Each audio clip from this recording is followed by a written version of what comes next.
Howdy, howdy, hot shots. It's the Dividend Daddy, your favorite, not a financial advisor with not financial advice. I was up at dawn, at the crack of dawn. I've been working like a regular dog. Anyway, I wanted to talk to you about SLTY. I'm going to call it SLTY, and ULTY, being a match made in heaven. So they're talking about coming out with, I guess what you'd call an inverse fund of ULTY, SLTY, and it sounds like a dream come true for us. Now, if SLTY could replace your protective puts or your hedges, and it could itself be the mate to ULTY, that would be great. If they just short all the positions in ULTY and then spin off an income by selling puts. So we have a covered call fund in ULTY. What if we had a covered put fund with short positions in SLTY? It literally would go down as much as ULTY goes up, with one caveat. And I'm here to talk to you about that caveat because I know everybody thinks it's just going to move down exactly the same amount as ULTY moves up. And I don't think that's necessarily the case.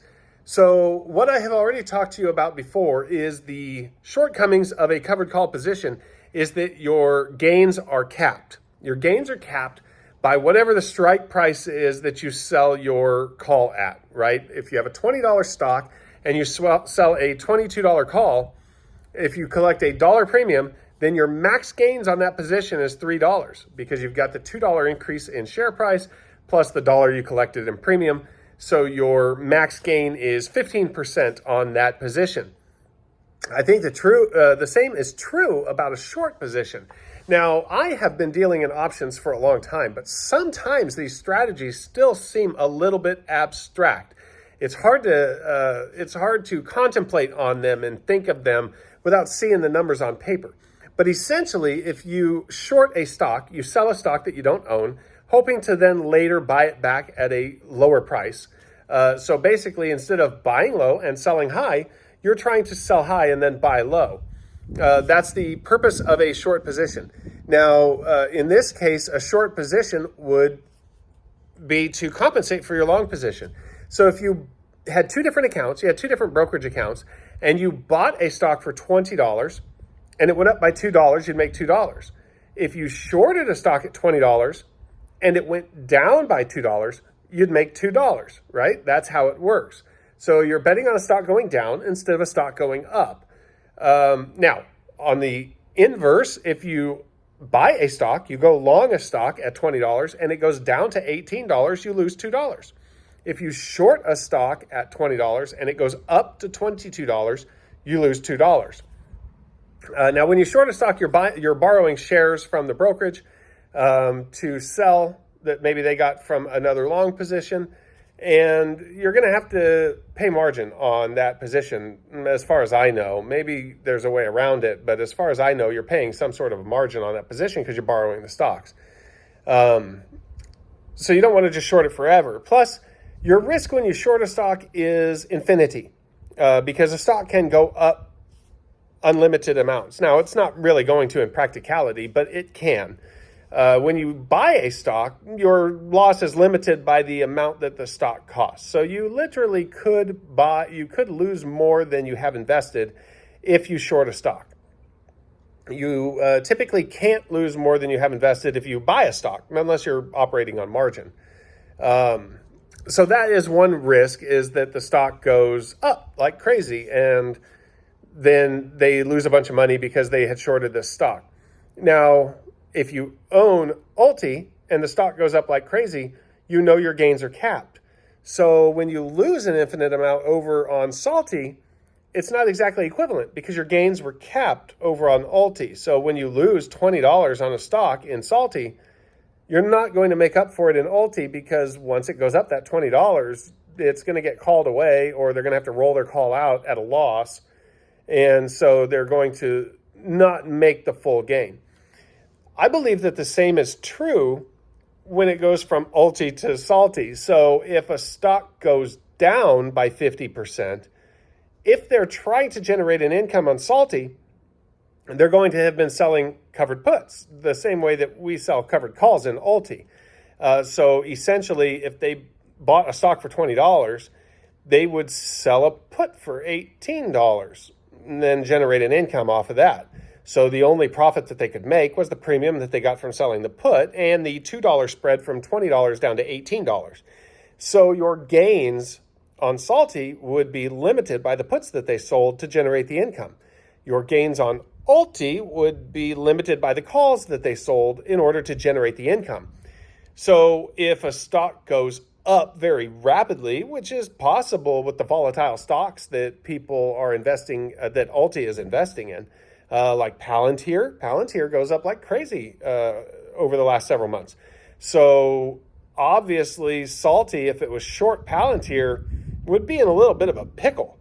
On the flip side, you would not have made those type of gains on ULTY because the covered calls would have capped those gains.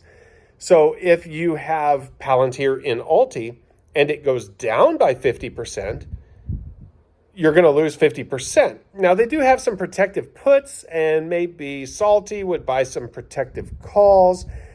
It's hard to imagine having these positions all in the same brokerage account. If you had ULTY as an ETF and they just simultaneously ran long and short positions, they might be able to create a fund that is hedged in and of itself. It's, like I said, it's really hard to conceptualize and it's kind of abstract. And maybe at that point, it's kind of like just having naked positions. So you could almost get into a fund that is just selling naked calls and just selling naked puts. And it would be the same as having half your money in ULTY and half your money in SLTY.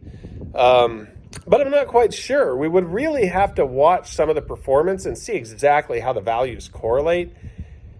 Now, if they are giving us part of our capital as the distribution in ULTY, and I'm not talking about, it's coded as return of capital. That's a tax terminology.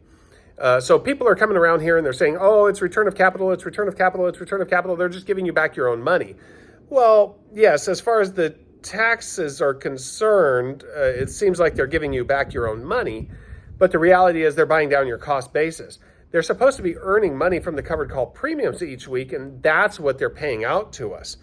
When ULTY goes down in value, it's most likely because of market movements in ULTY or the underlying stocks. So it's not exactly because they're giving you a return of capital. Now, if somebody knows where you can track how much ULTY is earning each week in premiums and then compare them to the distributions, I would love to hear it. Please put it in the comments down below. So ULTY has covered calls. They also have some credit call spreads and synthetic long positions and whatnot.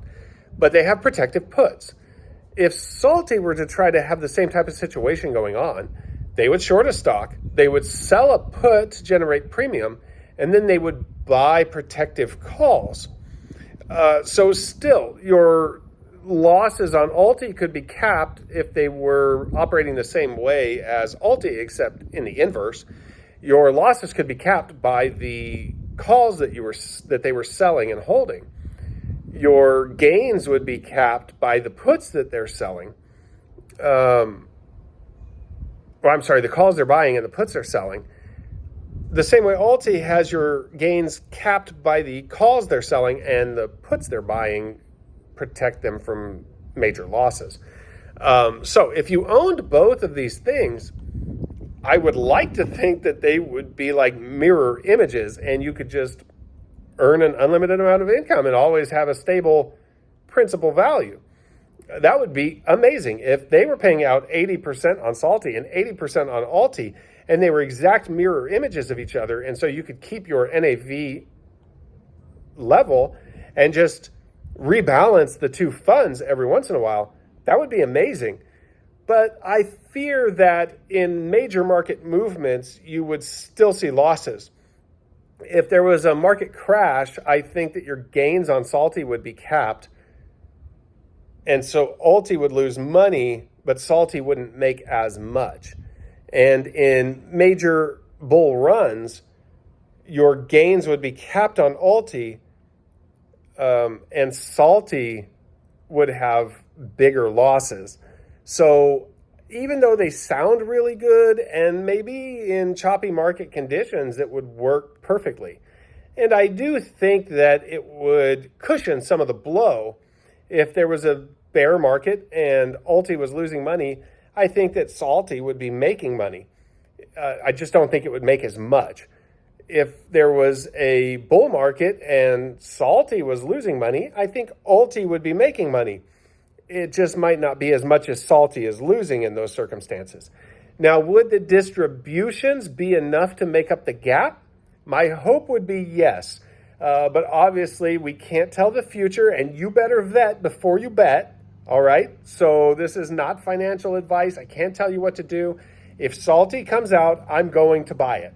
Okay? And I hope the distribution is as high as ULTY's is.